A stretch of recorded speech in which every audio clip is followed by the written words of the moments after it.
he kept pump faking every time. If you're going to pull it. This guy is a rock star in the coaching community. I'm taking Shaquille O'Neal every day of the week. Welcome to the Jboy Show, hosted by Jake Crane. Happy Wednesday, everybody. Thank you guys for joining us. Go ahead, before we get into it, before the sprint starts, hit that like button, hit that subscribe button. Got another great show for you on this Wednesday, joined, as usual, by David Cohn, the Tower of Terror, and my brother, at least that's what they told me, Blaine Crane.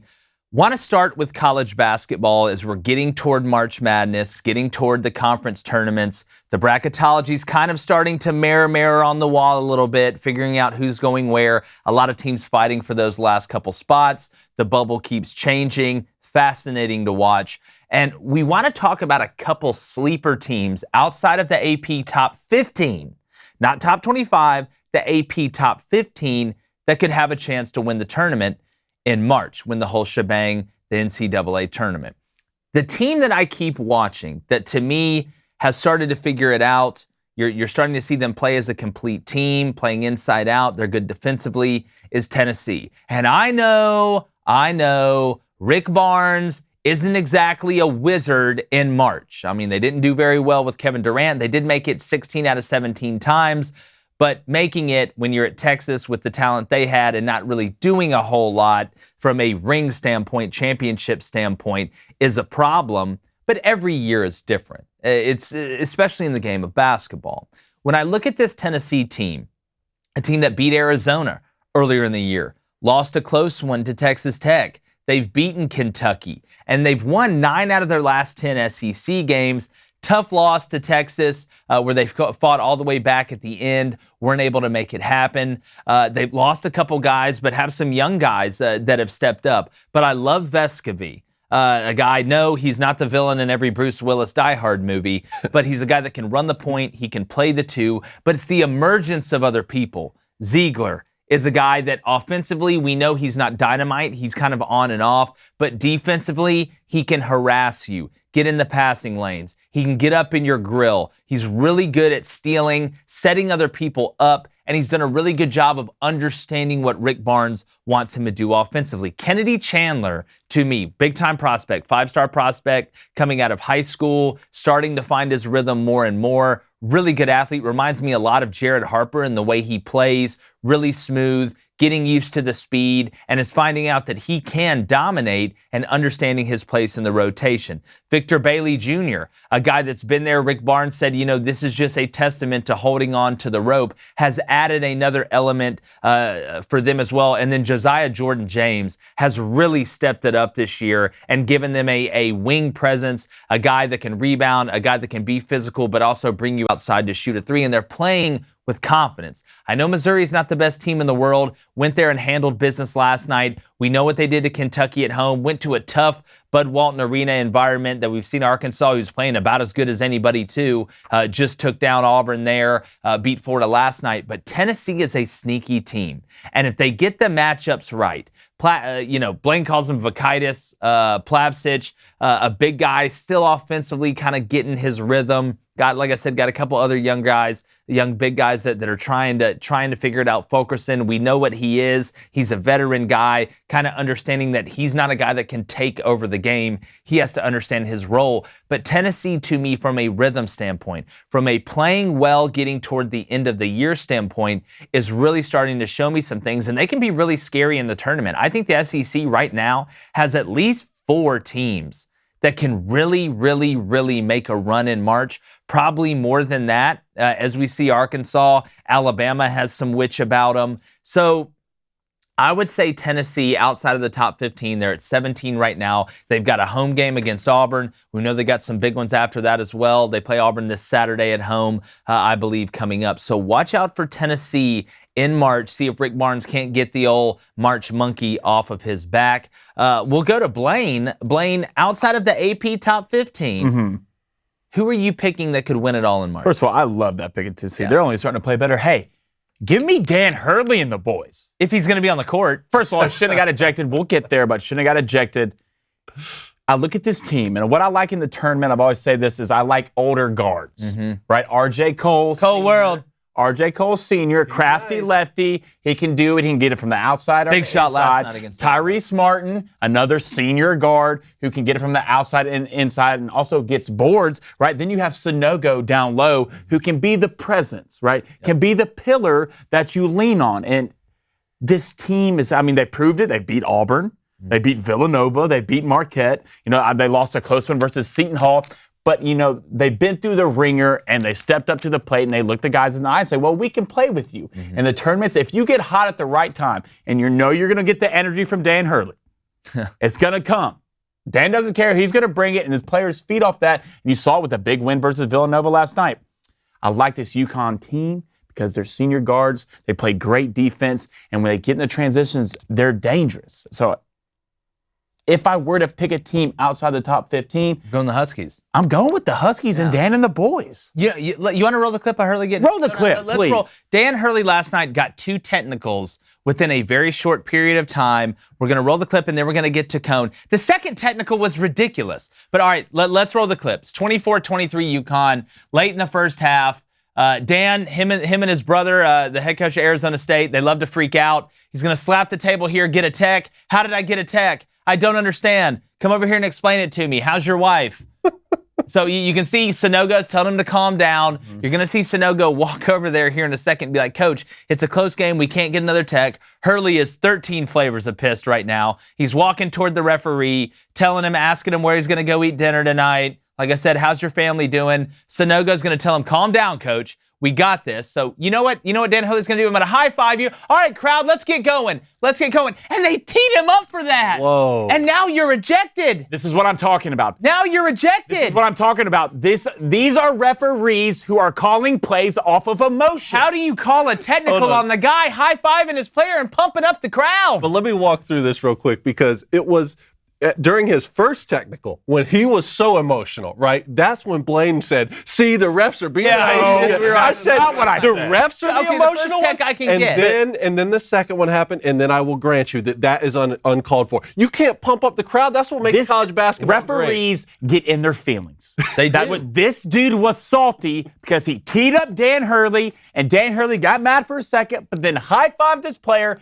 and pumped up the crowd, and he got all butthurt because he wasn't upset about it and teed him up and threw him out. You should get a fine and you should get suspended. And if I'm a coach and I watch Juwan Howard just pimp slap another coach in the handshake line and only get suspended for 5 games, you're going to have to drag me I'm surprised, off of the court. I'm surprised Dan Hurley at the end of the game when they won didn't run out and like just start going bananas. How many over-under?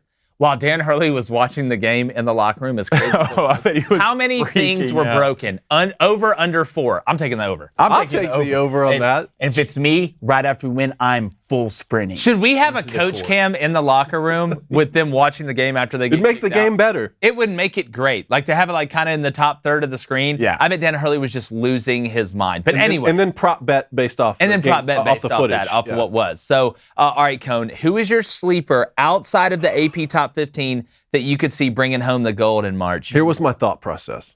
I thought Southern Take us Cal. inside. I thought Southern Cal. Open the Okay, I blinds. thought Southern Cal, 23-4, nice win over UCLA, and I am a huge fan of Isaiah Mobley. Okay, but bad loss at home against Oregon, bad loss home and away against Stanford. Yeah, that was and big. outside of those, they've had a lot of games postponed or canceled, and I just don't think they've played very stiff competition outside that. Still think they can make a run, but not my favorite sleeper to win it all. Then I went to the Ohio Buckeyes. Okay, Who? The Ohio Buckeyes. Ohio Buckeyes? Big EJ. I'm a big EJ Liddell fan. Okay, they've been playing really well, but a 13-point loss at home against Iowa. So I thought, okay, I think you can do better. Arkansas Razorbacks. Wow. Arkansas I like that. Razorbacks popped into my head, and I'm taking them. I'm Must, taking them. the I'm must taking them. bust. Here, listen to this. Since they started 0-3 in the SEC, they've won every single game since then except one road loss against Alabama by 1 point, and even that when they came back from 13 down. That makes them 12 of their last 13, okay? They have Kentucky this Saturday at home. All right, huge matchup. They have avenged their losses against Texas A&M and Mississippi State, which they lost earlier in the season. And those 5 games they lost were in a 6-game span. Okay, rough patch in the middle. It's the momentum, right? They're building up that momentum. They're well coached. They have a lethal backcourt member in JD Note, and I'm a huge Jalen Williams fan. Yeah. Will take charges. Garbage man. Last night was a great example. He had 4 fouls with maybe 8 minutes left, 10 minutes left. I said, there's no way he finishes this game. Not only does he finish the game, big reason why they won, and was taking charges, was careful not to pick up that 5th foul. Let's see what they do at home with Kentucky coming to town. They're my sleeper to win it all. He's taking more charges than Pablo Escobar. But that is true. JD Note's got ice in his veins. He does. JD Note is the guy you get the ball in the last minute. Yeah. But, Amude, we know, has been shooting better. Yeah. Devo Davis, he's the ugliest shot maker that there is, but Arkansas's got some dog about him, too, at the end. Arkansas and Coach Muss, coaches like that, you can tell he's intense. You were seeing last night he was getting on him about effort. Which, again, you can look at that in kind of multiple ways. Sometimes when you're not playing good, the coach is going to say it's effort. But they started running down loose balls and doing things. Arkansas, to me, is very scrappy, and they're good enough on defense where if the offense isn't hitting, they can still win against elite teams. So watch out for Arkansas. I do wonder, and Jalen Williams has done a good job, but against teams with a legit big man, and you have to gang rebound, and those teams can get in transition. That's what kind of scares me. Last night Arkansas was a good is not example. a great shooting team. Castleton last night was a good example. Look, and I know we're going to get into it, but Colin Castleton, who is a spitting image of Jim Carrey and me, myself, and Irene, he's got old school game. Yeah. And I love to see it. He's an old school center. It's like he should be playing for the Celtics. Like in the 70s, he's got some McHale in him a little bit. But no, some great games last night. We're going to get into that here in a second. But I like the pick. So we got Arkansas, UConn, and Tennessee. And there's a couple others. If I was going to go outside of the top 25, you look at Marquette. They're kind of scary with what Shaka's done. We've seen what they've been able to do in the Big East, playing against good competition. I think he's, done an unbelievable job going from Texas there. I'm just very interested to see, and this is why I love March Madness, which are the teams that are hotter than a solar flare in the Mojave Desert when it comes down to March? And what are the teams that we're looking at? Wyoming. Not that I think they're going to win. I've watched them. They play an ugly kind of brand of basketball, a slow down, but you go pace versus pace. If you catch a team not shooting on a good night, Wyoming could be pretty scary. I was extremely close to taking Murray State. Yeah, with Tevin Brown. Murray. It's a hocus pocus. It's like witches over there. It's open the door. It gets dangerous real quick. Yeah. Ride the lights off, and we're down by 8. Yeah, look, Murray State. They've been doing it the whole year, and I know they don't play in the greatest conference, but they've got athletes, man. Neither does the Gonzaga. Yeah, that's true. That's true. They probably play in a better conference than Gonzaga. Yeah, that's true. Again, like we said the other night, I watched Gonzaga play somebody whose parents had to work the concession stand. That's where we're at. So those are our sleeper teams outside of the AP top 15. In the comments, drop yours. Do we not? I know there's going to be other ones that you can look around the country and say, I'm just thinking by conference now. Michigan Cone, I don't know. Could they use this? Pass. Is that a pass? I'll get into it in my picks. Okay, Pass. all right. I don't want to poke the And Michigan State, pass right now. Dude, Michigan pass. State. I think, and you're looking at the Big Ten, I think Iowa's trending in the right direction. Rutgers is still trending in the right direction. And I think Rutgers is another one. I think the Ohio Buckeyes are trending in the right direction. If you want to take Big Ten sleepers. Hey, Tom Izzo in the tournament, though. I get it. It gets a little witty. Look, but Tom Izzo's not dribbling or shooting any of the shots. If Gabe Brown doing the handshake line, invisibility cloak on, Joey Hauser, like we said, you got to call John Walsh to find that guy who's been missing so long. But we'll get into that. I do want to hop right into the review of the games last night. Let's start with UConn and Villanova. Okay. We played the clip there. And was the officiating great? No. It was a great win for UConn. Look, I'm not worried about Villanova. I think that was a block at the end. I think they fouled Gillespie when they called the jump ball to give it back to UConn. That, Polly hits the 3 that he probably hits 1 out of 10 times. Just one of those nights. I don't think it's panic time or anything for Villanova, but I think it does piggyback off of Blaine's point of UConn having the athletes, having the older guards to be able to get in there, and that was an awfully physical game. That was one of the most physical basketball games, and, they let him play. But Villanova with Gillespie, with Justin Moore, Samuels looked off last night.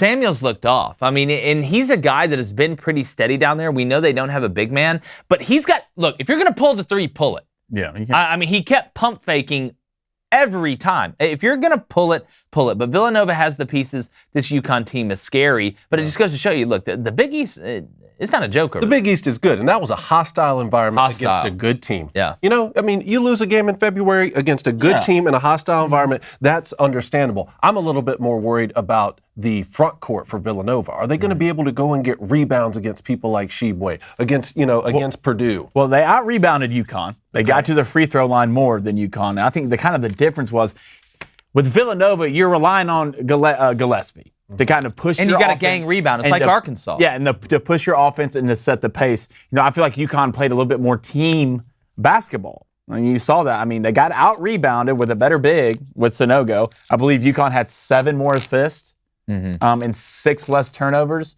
Right, these are the winning recipes to win close games like this. But the thing about Villanova is, and the term that's going to be huge, in my opinion, senior guards, and it's shooting at the free throw line. Yeah. They did not shoot their best free throw. Not in the first half. In the second half, they didn't miss one. But in the first half, I think they shoot as a team like 80%. It's ridiculous. Which is ridiculous.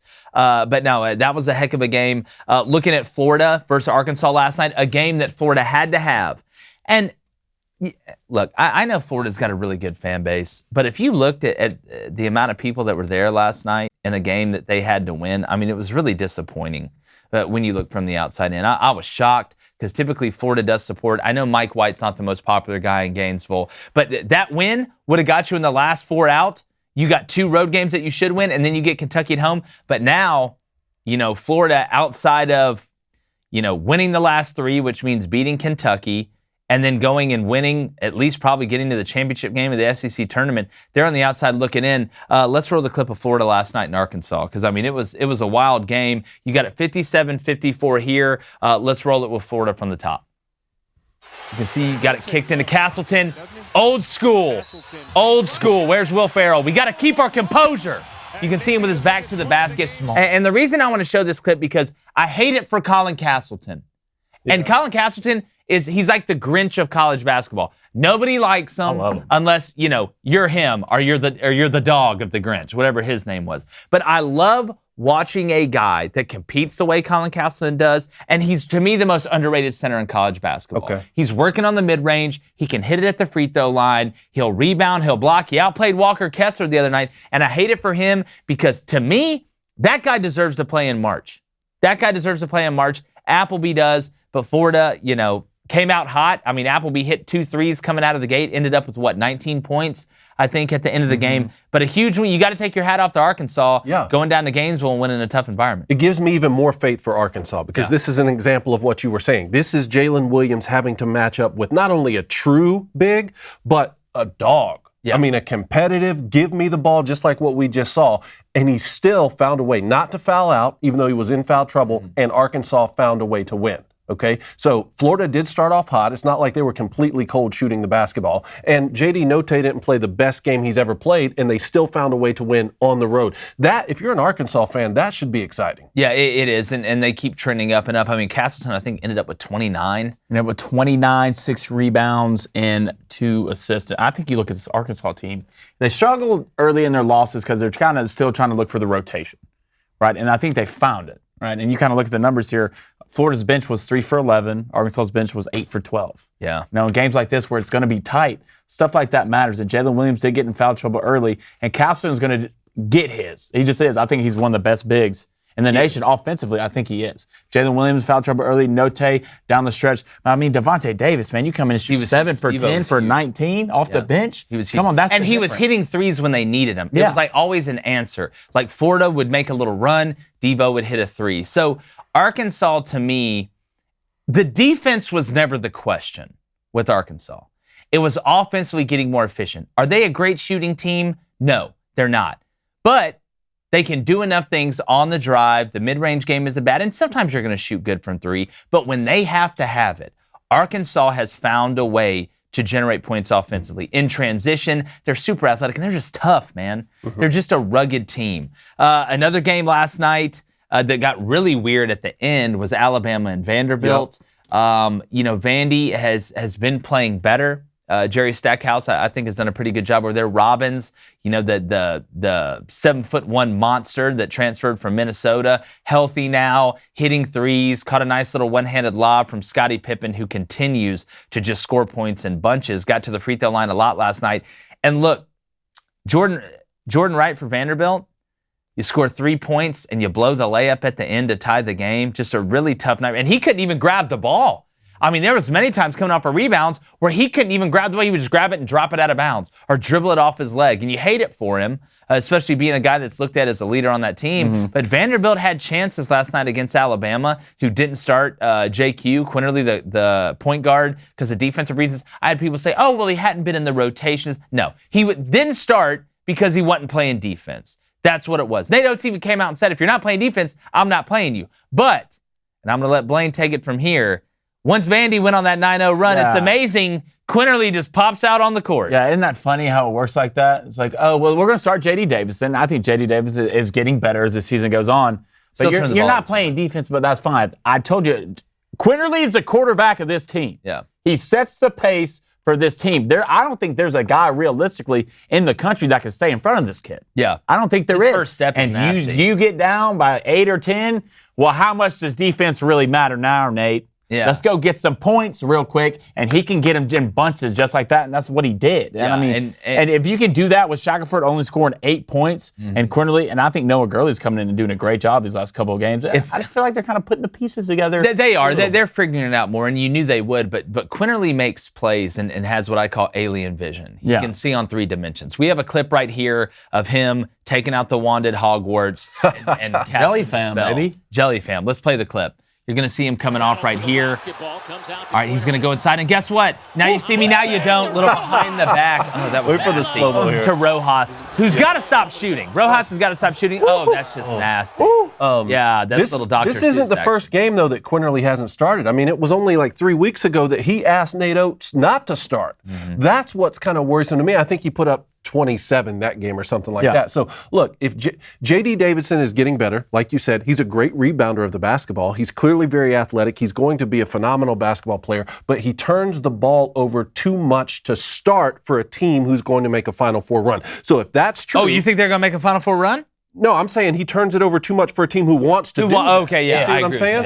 If they're wanting to do that, which clearly they are, that's the goal, right? Because they're good enough to go deep in the tournament. J.D. Davison turns the ball over too much to start for a team that does that. So the question is, okay, well, does Quinterly, there was talk about Quinterly feels more comfortable coming off the bench. Now there was talk about, well, he's just not playing good enough defense. Look, the question is not the backcourt for Alabama. Start whoever, last night was a great example. Okay, start J.D. Davison. He's going to have his turnovers, but he's going to get a lot of rebounds. You bring Quinterly in. Shackelford's usually going to go off for 28 a night. The backcourt's fine. But how? It's the front court. No, I agree. But how, like, think about it in March, right? Yeah, this is different. What happens if you're, because, look, JQ's not coming off the bench and dropping 27 or whatever every time. You get down against one of these teams in March in the first round, the second round, and you come in and you're not hitting, and they got a big that can run with Bediako, man, I think you're just taking a big risk if you're I think so, too. But you're right about the front court. I mean, Bediako's getting better, but I think it gets to the point where, and I'm not trying to sound selfish here, but I don't care about your comfortability.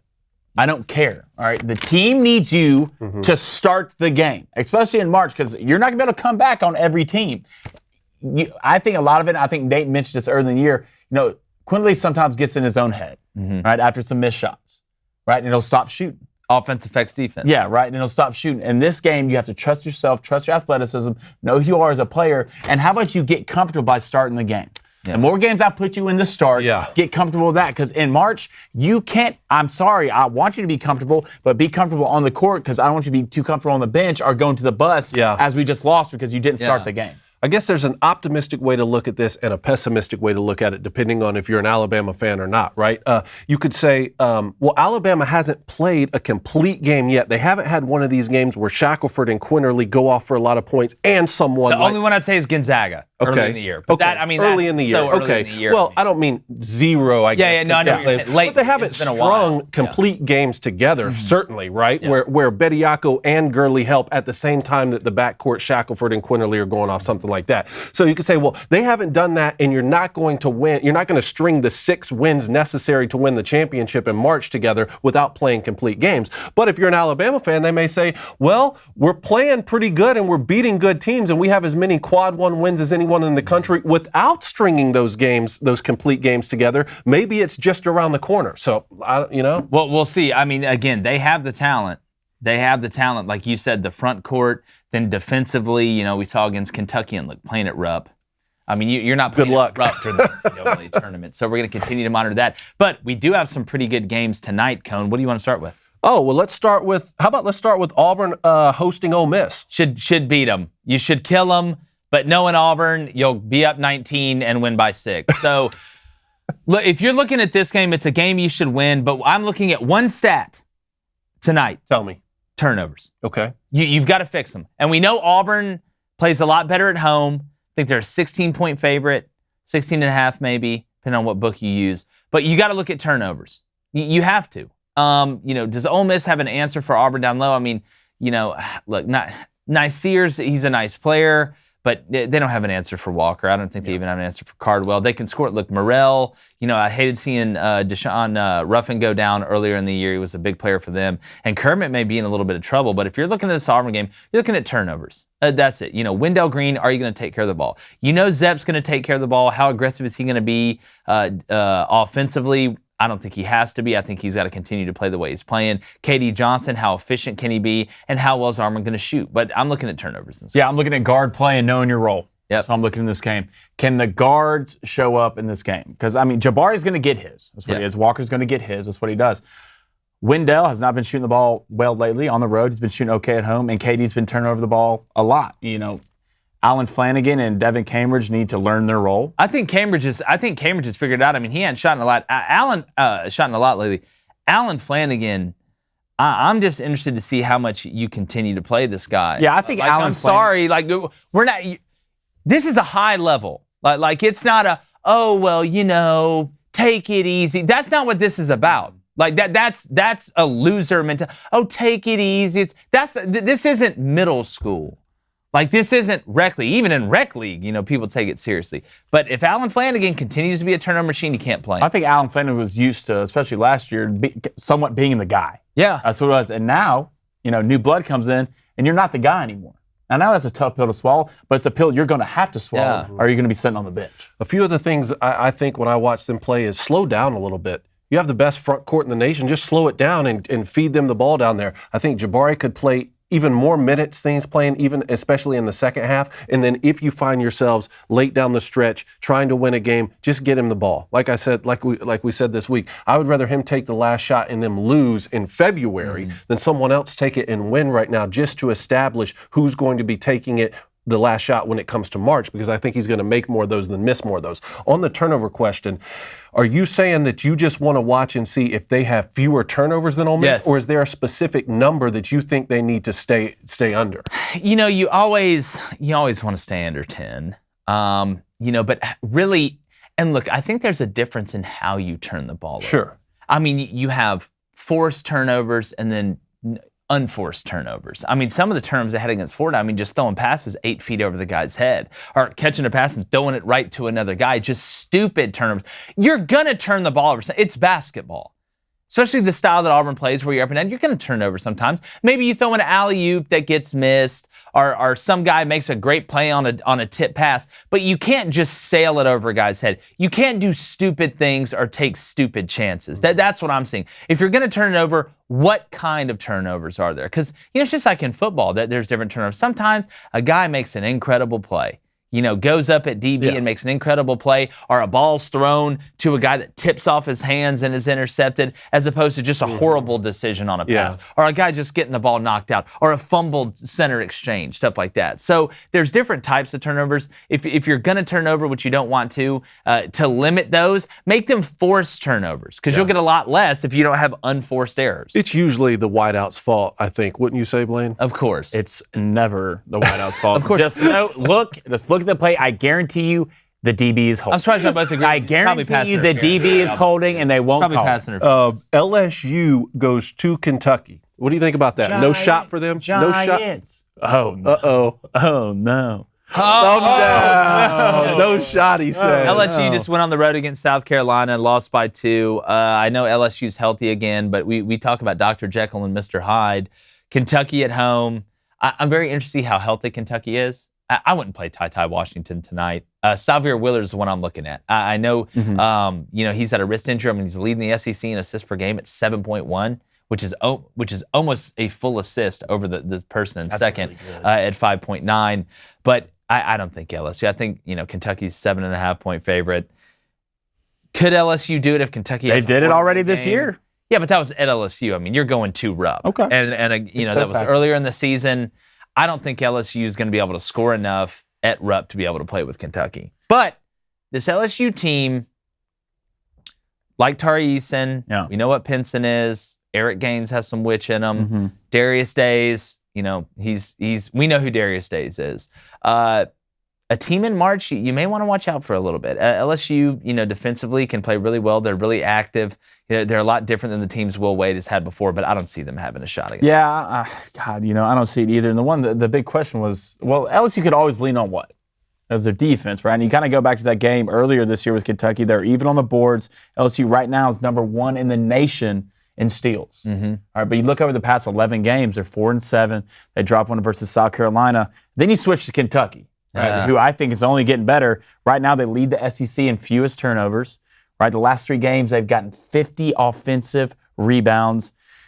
And the kind of a cool stat is LSU is 17-1 when teams they play against shoot under 42%, or 2-7 when they don't. And Kentucky has only shot 42% 6 times this year, and they only done it 1 time at home. So I'm taking Kentucky, and I'm probably going to take a little 10-plus burger. Ooh, okay. We're going to get to picks at the end. What else we got tonight? Yeah. What else is in the Duke goes to Virginia. Look, Virginia went into Cameron indoor and used a double screen off an inbounder to Reese Beekman hit a 3 late to beat him. I know Duke's going to be pissed, but you talk about a slow style. Virginia at home, this would be another feather in their cap when you look at tournament seeding in that situation. Duke is a 5-point favorite, I think, in this game, but the 5. style that Virginia plays and playing at home, I would not be shocked at all if Virginia won this game. Because, look, this isn't Duke's best team they've ever had. They've got pieces. We know Mark Williams. I mean, I can go down the list of the guys that they have. But I would not be surprised if Virginia wins this one and sweeps Duke through the regular season. Now, can Duke get hot and run you out of the gym? Hell yes. They recruit at a very high level. But this is a game where I think Virginia's going to control the pace. They're going to slow it down. They'd rather say whoa than go with the pace they run. They still, I think, have the slowest pace of any team in college basketball. And it makes you try and grab at the pace. It makes you try and speed it up, but you've been going slow. What I'm interested to see is Duke taking care of the ball in transition when they try and get in transition. Because Virginia doesn't want you to get in transition. And how do you get people to not get in transition? You make shots because you got to inbound it. So I think you're going to see a direct correlation in the Duke turnovers compared to the Virginia field goal percentage. Okay. So what do I mean by that? If Virginia shoots well, as crazy as this is about to sound, if Virginia shoots a pretty good field goal percentage, I think you're going to see Duke's turnover rate down. And I do think Duke's good enough to play in the half-court set. I think this game does come down to 3-4 points, down to the last possession, but I would not be surprised at all if Virginia wins. No, yeah, I agree. Mark Williams does have a big game. I think Virginia got 12 offensive rebounds last time they played. Blaine, me and you, we all watched this game. Yeah. But we went out to eat and watch this game. The first half, if you go back and watch that game, the first half, Virginia got the easiest shots. It was shocking. It was like Duke was like, all right, these guys aren't very good. We're better than you. Like in the first half, they were literally getting the easiest shots. They were positioning. They were driving in the gap, being able to dish off, where there's the pocket pass, where there was the bounce pass down low. I highly doubt that Virginia's going to be able to get those easy of shots. But if they are, that'll be able to keep them in the game even longer. But again, Cone, just that pace that Virginia plays, they are the triple option team of college basketball. That loss was coming off the heels of the big Tar Heel win, wasn't it? When they were at North Carolina. So I think that this is a great example where a well-coached team like this Duke team, it's not their best team, like you said, but a well-coached team with Coach K in his final season is now saying, hey, now's the momentum time. Now's the momentum time. We're better than this team. We lost one to them when we were coming off an emotional high. Let's go after let's embarrass them at their house a little bit. Double-digit win, right? And let's get ready for the ACC tournament. You like Duke? I like Duke in this game. You like Duke? Little vengeance action? I like Duke. I think so. Crazy. I think about Virginia. Are they the better team, you think? Oh, they are the better team. It's just, it's weird because, and you got to look at the first game, obviously, but circumstances are different and they change, and the Duke players are going to be pissed that they lost and they're going to come back out. But just the pace. Like, to me, it's because Duke is high flying. They can run. They're athletic. I mean, if you watch them against North Carolina, what was it? You get in a track meet with them, and then you got the trailer three, and then you got Joey Baker, the three-point maker, out there just doing his thing from the wing and the corner and the top. But if Virginia's going to play their style. Like, it doesn't matter. Home? They'll be down 19 and still play that style. So the longer Virginia hangs around in this game, because I would not be surprised if Duke came out firing. I'm talking if Duke came out, hopped on a big lead, and Virginia started cutting it and cutting it and cutting it. But it's that place is going to be rocking, because this is another way for Virginia to help bolster that seeding in an ACC that is seen as weak. The thing about what they do with the pace, it makes your opponent try to do too much. You try and speed everything up. Try to speed everything up and do too much. Now, think about this Virginia team. Their last 15 games, they've averaged 10 or more assists a game. Yeah. That's extremely good. So they spread it around. Everyone gets their share. They work the shot clock. They work the shot clock, and they find their shot. Yeah. I do think Duke's a better team. I don't think Virginia will be able to get the amount of offensive rebounds that they got last time versus Duke. And if it was me, I would lean Duke to cover right here. Okay. Good deal. What else do we got? 5 big questions. Let's do it. You ready? Let's get into some college football here. UGA offensive line coach Matt Luke is stepping away from the team to spend more time with his family. How big of a deal do you think this will be for the Bulldogs, and who could likely replace him? It's always a big deal when you lose a quality coach like Matt Luke. The offensive line position, we say it all the time. The game's won and lost up front on the offensive line and the defensive line. Georgia will replace him with somebody really good. I'm interested to see, are they going to go after Will Friend at Auburn? Is that a guy that they take over there? Because, look, it's not hard to recruit at Georgia. Mm-hmm. You just walk in with some Georgia stuff, and you're like, hey, you want to play in the national championship game? So Kirby will make the right hire. Anybody that's questioning Kirby Smart at this point, just stop. Just please stop. But I want to Are they still out there doing that? There are people that are still out there. Really? Yeah, get out. Yeah, just get out. I want to say this, though. And tougher for Blaine to relate because my dad wasn't really in coaching when he was younger. I'm the oldest. My dad was coaching at Auburn, TCU, Troy. He was never there when I was younger. I mean, until he got out of it when I was 10, 11 years old, he was never there. I would never see him. He wasn't able to come to games, a lot of birthdays and stuff like that. So I totally understand Matt Luke saying, you know what, look, I've done this for a long time. I've been a head coach in the SEC. We just won a national championship. I've got young kids. I want to be able to watch them play. And I totally applaud him for making that decision and being able to do that, because you don't get those years back. For sure. You don't. I was in coaching for a while. That's something that I thought about all the time, and you love it. You love it because the competition and the players and the camaraderie on the coaching staff and, that adrenaline that you get done playing, you miss that. It's like like Major Payne said, it's an itch that I couldn't scratch. It's kind of like that. But I want to applaud him for doing that. But Georgia will be fine, and let Kirby do what he's going to do. So good deal. All right, let's stay in the college football world. Liam Cohen leaves Kentucky for the OC position with the Rams. Okay, same question. How much will this hurt? How much will this hurt a team which already needs improvement in the passing game? Really, at Kentucky. When Liam got the job. And you can go back, turn the tape on. Last year, when Liam got the job, I was saying this guy is a rock star in the coaching community as a young guy. From the NFL perspective, from the college perspective, and I want you to think about the transition that Mark Stoops, and we were talking about this earlier, the transition that Mark Stoops has made at Kentucky. Kentucky was running an offense from 1935 for the 3 years prior, with Eddie Grant. Not only did Mark Stoops change that, the Rams just went and hired, the Super Bowl winning Rams just went and hired the OC at Kentucky. And it's just another feather in the cap of Mark Stoops, who's one of the most underrated coaches in college football, and the job he has done at Kentucky. Give him the new facility, get him whatever the hell he wants. I know you gave him the extension. Get him the resources he wants, because Kentucky is as relevant as a 5-legged elephant right now.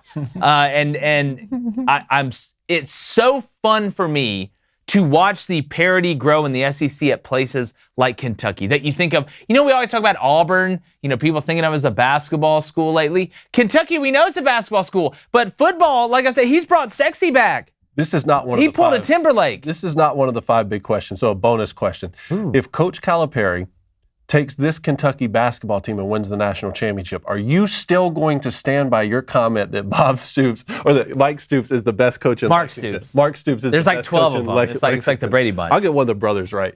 Yeah. Will you stand by that? That he's the best coach in Lexington? If Coach Calipari takes this Kentucky basketball team and wins the national title? If Coach Cal in Kentucky wins the night this year, I'll say they're even. We should get them both on at the same time. We should get them both even. But knowing those guys, they'll be like, no, the other one's better or whatever. But look, Coach Cal's was working with a Lamborghini when he got there. Sure. I mean, Mark Stoops showed up when they were like, hey, man, we got you a Prius. The field house is over there. Yeah. It's like the water boy had to come in there and Mark Stoops was like, gather around, everybody. Man, they went 9-3. Gonna pretend to fake. You went 9-3. They went 9-3 and someone were disappointed. You beat Florida and LSU. I'm telling you right now, look, Come on, man. Mark Stoops, this guy has just changed the flavor of ice cream at Kentucky. All right, next question. It was 1 year ago Tiger Woods got into his near-fatal car accident. Do you think that he will play professional golf again? I think he will, but it won't be full-time like on the tour. Because, you even heard him say, it's not playing weekend warrior golf. You give me a cart, I can go out there and be fine. But on the tour, you got to walk. Yeah. And we know the thing with Casey Martin, a decent while back on letting him use the cart. The real question is, will they let Tiger use a cart? Mm-hmm. If he's like, listen, the only way I can play full-time is that if you let me use a cart. But I think Tiger's the type of competitor where he wouldn't want to use a cart because he wouldn't want any asterisks by anything. I think he'll come back and play, but it'll be on a limited tournament basis and good for him. I think he's having as much fun watching Charlie play right now as anything. I'm telling you, that kid's going to be a stud. Listen, buy stock now. Shocker. Buy stock in Tiger Woods' son, who's already winning tournaments. He's like, hey, where's the, oh, there it is. Yeah. He's making putts with his Give me the 4-iron. Yeah. He's like, shut up, Dad. Give me the 4-iron. All right. The NBA dropped their top 75 player list of all time. Did they get it right? Look, I'm not going to go down this Michael Jordan, LeBron rabbit hole. We're gonna be civil today. I'm not going to do it. It's okay, but I don't understand. It's okay to be wrong, David. And it's always hard, and I tweet this, comparing eras. Okay, there's some guys that transcend, sports. You look at Michael Jordan could come in today's game and ball. LeBron could go back then and ball. You get used to the way the refs are calling the game. Where I have a problem when you start doing this is like, well, Ronnie Crazy Legs Johnson in 1927 is the 8th best player of all time. The one that I had a problem with, how is Shaq at 11?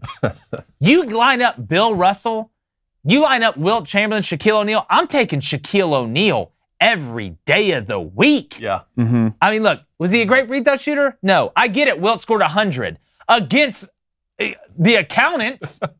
Not saying that Wilt wasn't a really good player. Bill Russell was a dog. I get it. How is Shaq 11? I don't understand that. Shaq was the best big man in the hardest generation of basketball. He was. Yeah. He was. I don't understand how Shaq's at 11. You give me one big man to pick. If I'm getting a starting 5 in the NBA, at center, I'm picking out of all of them from all time? I'm taking Shaquille O'Neal. And his commercial sponsorship career is just as impressive. He wants his money. He's in every commercial. If anybody said, I don't know who Shaq is, Yeah, he's like, have you he's seen a a general, commercial? he's a He's the guy general. in it. Yeah. Couple things I had a problem with. What really grinded your gears? A couple things I had a problem with. Well, Explain first of all, this era of basketball is a lot better than that era of basketball. I'm sorry. Players are better now than they were back then. And let's not act like the referee, it was like an episode of Bad Boys or something like that. It wasn't insane. Okay, the referee was like, well, yeah, Why are you talking about back like in the Bad Boy punch him Piston days, or punch him in the face. It's okay. It's not a foul. Wait, hold on.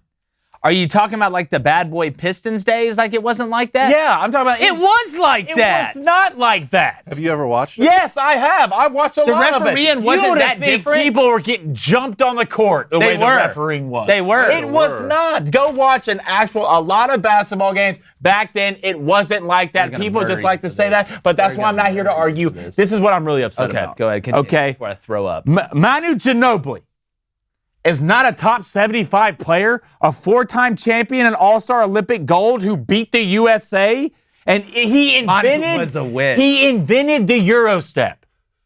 He invented it. Not done. Let's stay on the Spurs. Tony P?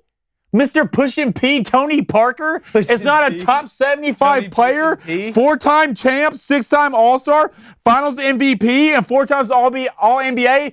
Damian Lillard has won nothing. He has won nothing. And he's better than Tony Parker? A shame. Shame. Shame on you. Shame. LeBron's better than Michael. Wow. I'm See, not there he kidding. went too far. Look, we not let him getting- have his moment, not and then he getting into squeezed that. that in at the end. I'm not getting into that right now. That is going to be something for a later day because I'm going to reach across this table and shake your hand and possibly choke you to death. Last one. All right. The USFL. Why did he do that? What did he do that for? He's rubbing his eyes for. Because I know where you're going. USFL draft was yesterday. The Yeah. question is, I went 7. I watched every pick. simple. It's a simple question. Will it work? pick. Will it work? No. This is good for guys who can't make it to the NFL, right? They can go play. They can extend their careers. Your boy got They can- someone drafted. he You can know what no they call longer that? say- The YMCA. Shea Patterson, number one. You can no longer say you're right. Jim Harbaugh didn't You're get right. a quarterback You're right. drafted. Number one, USFL. Scratch Jim Harbaugh on the USFL number 1 pick. If y'all are picking Shea Patterson, number 1 in the USFL, I already know how good that looks. Let me put my name Y'all on that. drafted Calvin Ashley.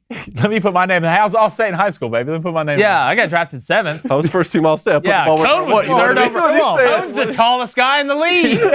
No, listen, it's not going to work. Like, I get it. We keep trying this. What I am interested to see is like this XFL thing that they're starting to do now. Not the way they did it in the old one. I don't want to get too far down there. But I think that would have a better chance of working than the, league for players who want to play football good and get better other stuff too. Your brother is just. I love this. But no, the USFL with Shea Patterson going man. number 1. God, I'd rather get Danny O'Shea. Picks. Where's Bo Wallace when you need him? We've Yeah. got picks. Where's Bo Wallace? Yeah, he did the. Why not get Johnny Vans? He ain't gonna do that. Yeah, it's true. He'd be like, listen, $20 billion with a B dollars, and I'll play 2 games. Yeah. Say, we got oil money, dog. All right. I don't care. We're gonna go to picks. Picks. All right, I want to go last. Okay. All right, I want to go second. Okay. Well, then I'm up then. Let's go to the little book right, here. go. I want Providence. -1. You want Providence? At home versus Xavier. Xavier. Feed the ball to Nate Watson is really what I want to get out of this. Feed the ball to Nate Watson, and let's just see, can Providence really go on a run here? Got -1. a -1. Okay. -1 at home. Love but it. The lock. Ooh. Had to get that one out of the way so I could get to the lock. Lock it up. Lock it up. I'm going to lock it up. You go under Mama's mattress. And it's not stealing if you return with interest. There you go. Okay? Once you turn That's called that a- profit. that's called a I loan. learned that from your brother. Cut alone. Rutgers +5 Oh?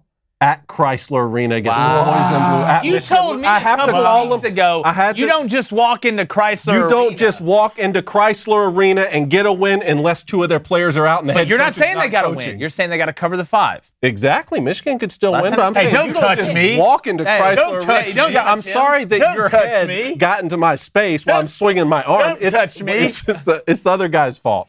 Rutgers +5 at Michigan. Diabate's not playing for Michigan. Terrence Williams isn't playing for Michigan.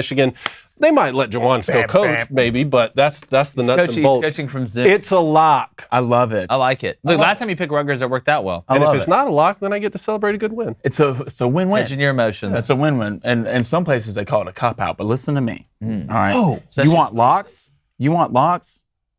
Walk me down the walkway and You hold got my hand. Goldilocks over All right. here. Ole Miss +16.5. It's good. 16.5 is a lot of points. A lot. And the Auburn team is really good at going up about 10 to 15 and then just completely forgetting how to play basketball. It's like, hey, we're up 15. Let's give it to Alan Flanagan and Devin Cambridge and Jalen Williams. And good luck, guys. Jabari, don't worry about it. So I think, hey, this might be a 8 to 10 point win for Auburn. And then I'm going to walk down a little Kentucky versus LSU. I like this. All right, LSU forgot how to play basketball, especially defense. They're just not playing what they were. You lost to South Carolina. We could probably get 2 other guys and put up a game against South Carolina for 2 halves. Realistically, Kentucky -7.5. Yeah. That is easy money. I'm guaranteed.